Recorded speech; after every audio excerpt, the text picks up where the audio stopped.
250তম independence day উপলক্ষে মিশিগানের নর্থভিল ও Plymouth টাউনশিপে অনুষ্ঠিত হয়েছে বর্ণাঢ্য ও জমকালো প্যারেড। ঐতিহাসিক এই আয়োজনকে ঘিরে সকাল থেকেই দুই শহরের ডাউনটাউনের প্রধান সড়কে ভিড় করেন হাজারো মানুষ। নর্থভিলে আয়োজিত প্যারেডে অংশ নেয় মার্চিং ব্যান্ড, সুসজ্জিত ফ্লোট, ক্লাসিক গাড়ি, সামরিক বাহিনীর সদস্য, যুদ্ধপ্রবীণ এবং স্থানীয় বিভিন্ন সামাজিক সংগঠন। অন্যদিকে প্লাইমাউথের ঐতিহ্যবাহী আয়োজনে ছিল আঙ্কেল স্যামের বিশাল প্রতিকৃতি, সার্কাস শিল্পীদের পরিবেশনা, সামরিক যানবাহনের শোভাযাত্রা এবং নানা সাংস্কৃতিক আয়োজন। লাল, সাদা ও নীল রঙের পোশাকে সজ্জিত শিশু থেকে প্রবীণ সব বয়সী মানুষ হাতে আমেরিকার পতাকা নিয়ে পরিবার পরিজন সহ যোগ দেন এই উৎসবে।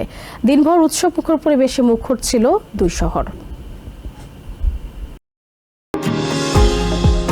নিউ ইয়র্ক থেকে সম্প্রচারিত TVN 24 টেলিভিশন বিশ্বজুড়ে বাঙালির কণ্ঠস্বর।